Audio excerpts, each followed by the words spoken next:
This mod is so cool, and the fact that it will go up like that just blows my mind. What an awesome combine harvester. I hope you guys are having a great day, and if you're playing on PC, you're gonna have an even better one. Actually, you probably had a great few days, because I've been out of town, and we got some mods to talk about still. Friday, 2 new ones were released, and then Saturday, 2 updates, or 2 new and 1 update were released. But they're all for PC, so if you're on console, you're looking for console mods, you're not going to find them here. Hopefully we do get some soon. Otherwise, check your timestamps. Let's jump right in. Starting off with the John Deere Hillco S700 series from DjGoHam modding. We also have the 600 series as well, which we'll take a look at in just a second. So these are kind of split up just like the S700 and 600 series are in the game that DjGoHam already has out. You've got your 6070, and then you have the 8090 series. As far as customization options go, of course, we have all of the grain tanks that you would expect to see, which is great news. We have, of course, the different engine options. Now, those will increase your price, so heads up there. Wheel options, we have Alliance, which is something brand new, and here we have a 2-wheel drive and 4-wheel drive version of that. We also have Nokian tires, Goodyear, Continental, Midas, and back to Alliance again. There's some pretty cool wheel options in there. Numbers, of course, we have between number 1 and number 6 specifications. We've got quite a few different things through here. We have the South America setup there. You've got even the Bush Light, North American flag, Canadian flag, Australian, South American, and then back to the Be a Farmer, which is my favorite, so we'll leave it on there. Production year 2018, and we have 2022. We also have the 75 years of John Deere self-propelled combines. Ladders, standard and foldable. Flags, we do have them, but I can't seem to find where they are. No matter what livery I put on or do, I just don't see them. And also, for some reason, I don't know. I don't know where the flags are. They're not the ones on the sides. Anyway, we have multiple flags. As far as the rear hitches go, you do have a standard hitch, and we have a Landcotta static and foldable. The foldable one's my favorite. Pipe options, we've got a bunch through here, including... Oh, is that where the flag is? Oh, I'm an idiot, huh? Yeah. We also have many different options as well through there with the pipes, including foldable and non-foldable options. Rear axis, we have a wide or standard. Chopper tails, we have the regular and a standard. We also have an advanced, which is very cool. I like that one. And then you got your license plate. And as far as the smaller 6070, well, all of those are still there as well. And if we jump over to the S600 series, you're going to see basically the same stuff here. The only differences really between all of these is going to be size, model, and then of course you've got your different engine options and capacities. So for things of Farming Simulator, whether you prefer a 600 or 700 series, customization options are going to be the same on top of everything. So then, check this thing out. When we fold it up like this, it is just going to be a normal setup for the combine. So our Hillco setup is not really working, at least on the front. However, we do have a bit of movement, and when I say a bit, there's a lot of movement on the rear axle. Just look at this. It moves so much that I'm able to keep all the wheels on the ground at the same time. Look at that.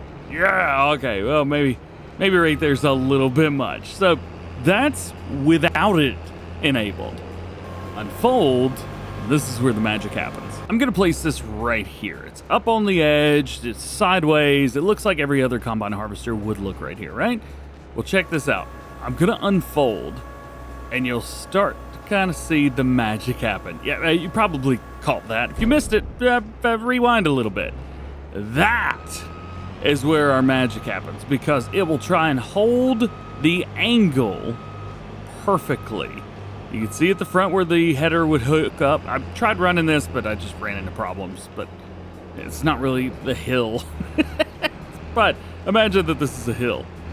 It works great. It extends out. It does have a limit, I will say that. But it's quite difficult to find that limit, which is really cool. It's really, really cool.